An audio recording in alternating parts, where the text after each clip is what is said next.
Tonight on Lupin III, the gang sets the world on edge when they hijack a nuclear sub alongside the sullen scientist Karen Karofsky, who's got a bone to pick with sharpshooter Jigen. They're defunding a weapon smuggling operation, but with the operation's leader keeping them in his sights and a dangerous ICPO agent on everyone's tail. Will this expedition sink or swim? Find out on Lupin III, Voyage to Danger. You know the channel.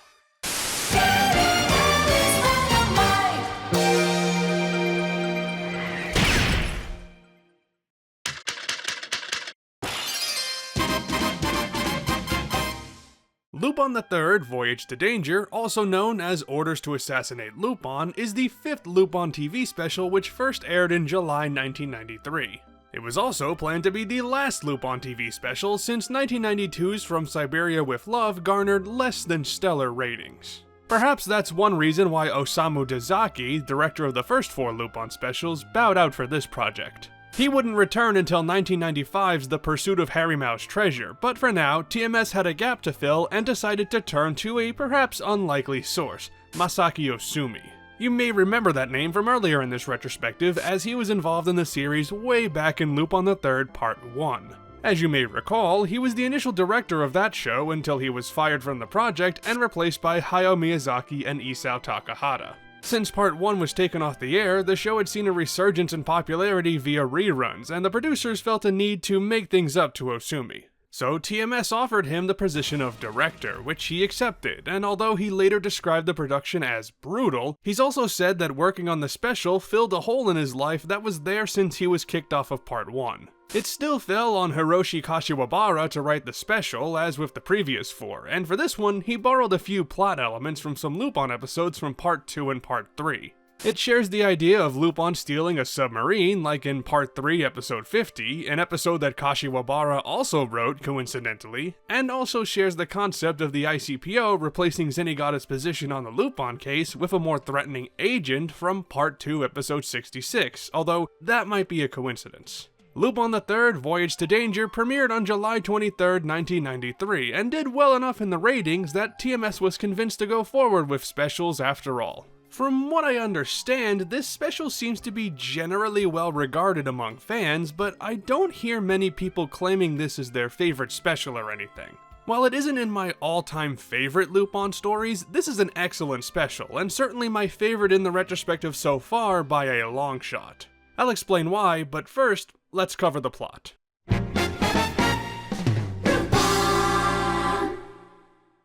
Voyage to Danger begins with Zenigata drunkenly approaching Lupin and Jigen, saying that he's been taken off their investigation and replaced with another ICPO agent named Keith Hayden, a mercenary who's hell-bent on hunting Lupin down and killing him outright. Zenigata is now tasked with taking down the operation known as Shot Shell, led by a man named Jean-Claude. After freeing scientist Karen Karofsky from Shot Shell's imprisonment, the crew and Zenigata commandeer the Ivanov, a nuclear sub belonging to Russia. Then, using the sub to infiltrate the organization's ranks, the gang begins working for them to dismantle them from the inside, and steal their resources in the process. There are plenty of twists and turns, but on the whole, the narrative and structure are more straightforward this time. There isn't as much mystery, instead setting up the intrigue with a tense story and making the stakes feel high from the scenario it shows. That does mean that some of its character development feels a bit lacking, since it's less of an overall focus in this special, but that story-driven approach does make this a pretty top-notch anime thriller with that Lupin style attached to it. Let's take Jigen's relationship with Karen for example. We learn a bit about Jigen's past and his partnership with Karen's father, who ultimately betrayed him, and Karen harboring a grudge after all these years since she witnessed the event. It doesn't so much make us look at Jigen in a new light as it does provide a reason for us to get invested in Karen's story. Which is alright, and it worked for me, as seeing Karen's conflict over siding with or against the crew is pretty interesting. That it leads to her death is even more heartbreaking, making the climax more poignant. Karen's story is tangled in a web with Jean-Claude and Shot Shell, forcing Lupin to work for him and ultimately pursuing him when he refuses to comply, and Keith, secretly an employee of Jean-Claude, doggedly hunting the gang. On all fronts, it makes this a very gripping story.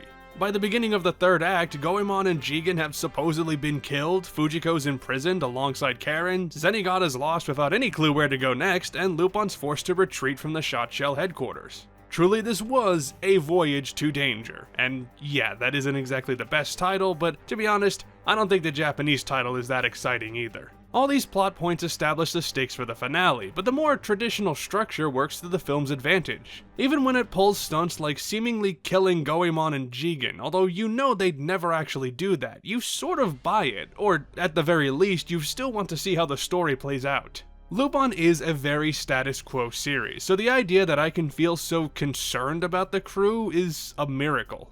The plot is a real treat, but Voyage to Danger is a sight to behold even in its other narrative elements. The special wastes no time getting the story set up. Within the first few minutes, you've already got one of the main conflicts established, and the rest are introduced soon after that. It doesn't take long for you to meet all the key players, and though you've got a few mysteries to unravel, all the threads are revealed to you very quickly. For instance, rather than dragging out the gang meeting up again and exchanging greetings, they're all on the same page and putting the first stages of the heist into operation by the time the opening titles are done.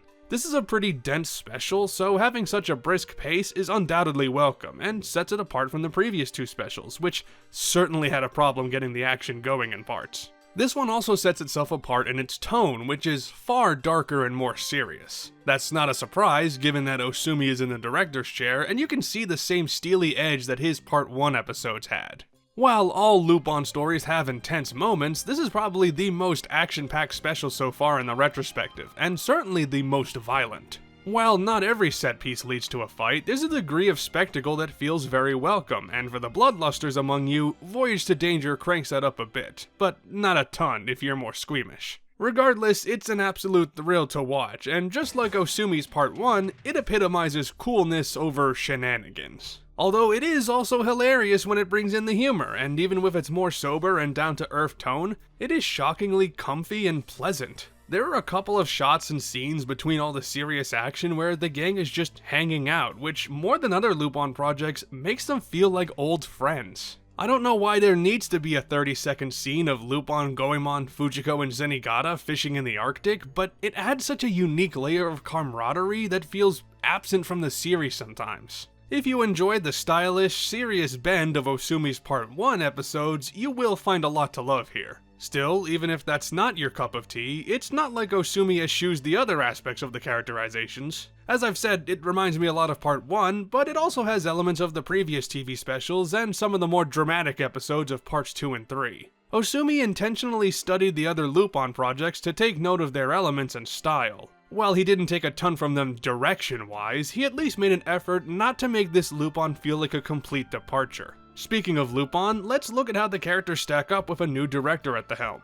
This was Yasuo Yamada's first performance as Lupin after he was hospitalized and diagnosed with hypokalemia in the spring of 1993, which would seriously affect his physical condition and eventually lead to his death in 1995. As a result, his voice feels a little softer and not as sharp as it used to be, although it isn't a significant difference. It doesn't fit the best for the harder edge of the character this time, but again, that can't be helped because of Yamada's illness.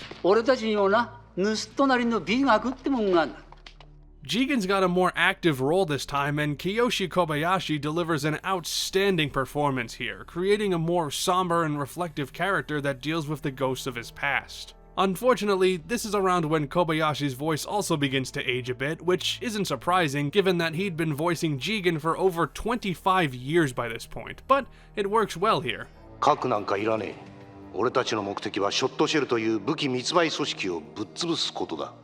Goemon feels like a non-presence in the first half of this special, barely speaking at all and seeing fit to just hang around in the background until the second half. However, that's where he's a little more active, and despite his lesser relevance, Makio Inoue still nails it with that no-nonsense voice. Now, if you've ever wanted a version of Fujiko where she isn't betraying the gang left and right, this is the one for you. Of course, she has her usual financial motivations and plays a supportive role for the rest of the gang until the final act. Still, she's fully dedicated to Lupin's cause this time, and Eiko Masuyama plays her as a seductive yet devoted crew member. Similarly, we have Zenigata acting on Lupin's side for the entire adventure, and while they've teamed up before, it usually doesn't happen until Zenigata realizes that they found a common enemy. Here, he's actively helping him out from the start, although he more or less takes a vacation in the middle of the movie, literally and figuratively. Like Kobayashi's Jigen, this is where I started to notice that Goro Naya's performance is beginning to get a little strained. The man was in his 60s by this time, and for what it's worth, it helped his grateful yet stern performance. それも悔しいが、5人の野郎にお前たちを逮捕される方がもっと悔しいんだ。We have a more tragic figure for the Lupin girl with Karen Karosky, a Russian professor who has carried a lot of trauma ever since she saw her father die. As such, she's very sullen and forceful, slow to trust, and capable of handling matters herself. I think she's a pretty natural foil for most of the cast and the villain Jean-Claude. This guy's a weaker looking and sounding man who still puts up an air of aggression, but while he has lots of power, enough to influence wars, he never feels that intimidating in his looks or speech. That's on purpose, I think, showing how the worst villains often look so plain and average, even if they wield immense power. Jean-Claude is a solid villain, but I can't say the same about the other villain, Keith, who's just not given enough spotlight. Like, yeah, he's a threat, but not a very interesting one. It doesn't help that he's introduced very early on and doesn't show up that much afterward. And for the first time in a while, I get to comment on a dub, with a new cast to boot. This is the first Lupin project in this retrospective dubbed by Funimation, although I don't believe it was the first dub they did for the series. I don't need to introduce Funimation to you now, of course, but back when this came out in 2003, the company was purely a physical distributor. This was years before they launched their streaming service, and hell, I don't even think the Funimation TV channel was around yet. As far as Lupin goes, I'm not familiar with any of Funimation's dubs myself. Making this video was actually the first time I watched one in full. And personally, I thought it was okay, with things I liked and things that I didn't. The script isn't too bad, mainly sticking to the Japanese script with some alterations to match the lip flaps or add a joke here and there, although thankfully not to the degree of Part 2, which would not fit this story at all. Nevertheless, it takes the script seriously enough that whatever is lost in translation doesn't affect the story too much. But this dub does take some liberties with the character names, not changing them, but it does give us some pretty poor pronunciations for the Lupin gang. I suppose Lupin III is fine enough, I don't find it that egregious, but the characters can't seem to decide how to pronounce Goemon, with a few Gomons and Goemins in there. I'm even less charitable towards Fujiko Mine, and my personal favorite, Jigen Daisuke. The Lupin dubs are all very inconsistent in this regard, and honestly, I complain about it, but I take this over that one Mamo dub any day of the week. The voices are solid overall, thankfully, especially Christopher Sabat as Jigen Daisuke, who hits that deep pitch perfectly. Yeah, that happens a lot. I seem to have that kind of face people tend to recognize. I can understand how the Funimation cast would be pretty polarizing though, especially with Lupin and Zenigata. The former didn't work for me. Sonny Strait has a good tone for the character, but his Lupin is a bit too smarmy for me, and that should be a part of any Lupin voice, but Strait cranks it up a bit too much. He may be hard-boiled, but that just shows how much he cares about us. Then we have Zenigata, played by Philip Wilburn, putting on a hard-boiled detective voice right out of a 30s noir. And as you can tell, I'm a big sucker for that, so I'm willing to give it a pass even if some might consider it overbearing. Oh, my life is falling apart! But after chasing you for 20 years and not having a single conviction, how can I blame them? On the whole, it's not a bad dub, but nothing extraordinary. It's a solid way to watch this special if you prefer dubs, although I'd recommend the Japanese audio any day of the week.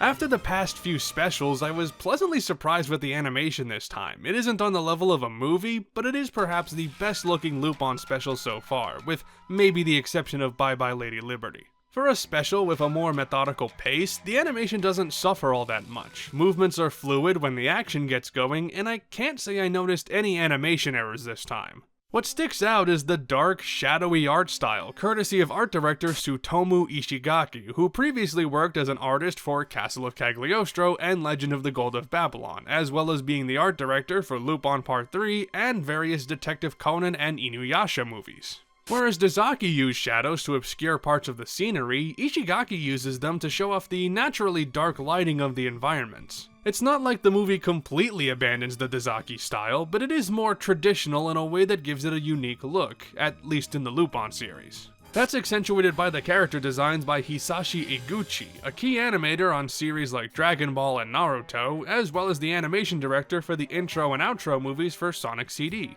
Initially, Yasuo Otsuka was tapped to draw the character designs, but for reasons I couldn't determine, he was replaced and his designs went unused. When Iguchi was brought on board, he requested that Lupin don a yellow jacket for this adventure, although TMS ignored this request and only a single sketch of this design is known to exist. Initially, I felt pretty mixed on how the characters look. They're undoubtedly distinct, but I thought that they're a bit too rounded and consequently flat, and for some characters, there's way too much forehead on display.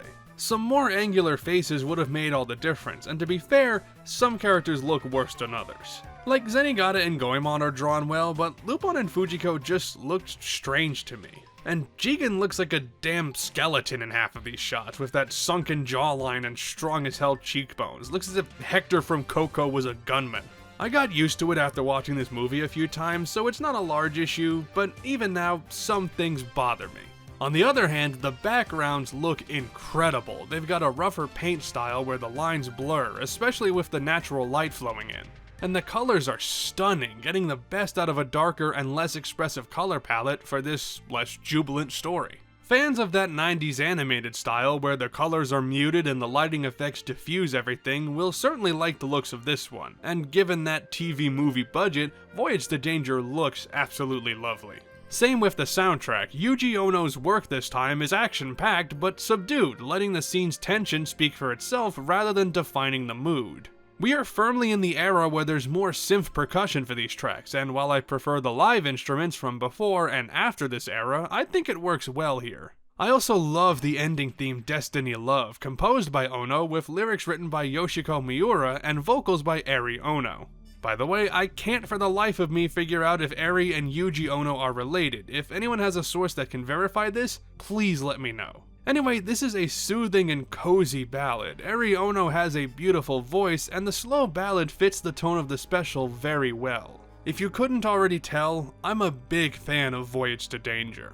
It's tense and gripping, yet it has a cooler and restrained tone that keeps it from being over the top. Much like the Hemingway papers, the plot isn't as grandiose, but it manages to shine thanks to its tight pacing and enjoyably bleak moments. If you're a fan of Lupin's sillier or lighthearted outings, this isn't for you. It is decidedly a very serious outing, even with some of Lupin's wisecracks. Conversely, if you're looking for more Lupin media like Part 1, this is the perfect special to fill that void. Obviously, Osumi's direction fits the bill, but it has that same steely atmosphere that fits the series wonderfully. This was the final Lupin project that Osumi was involved in, and as far as I can tell, it's one of his last credits overall. It seems he occasionally updates his website with articles on his history in animation and television, but otherwise, it looks like he's either in retirement or just taking things easy. He was responsible for setting up the initial tone of Lupin on television, and while his version of the character has largely been supplanted, it's important to recognize how he set the groundwork for the series. I'm delighted that TMS invited Osumi back for this special and that he accepted. It not only made Voyage to Danger much more enjoyable, but it's an excellent way for us to celebrate his achievements all these years later. これで老後の保証もパーか。まだ引退できねえってことだな。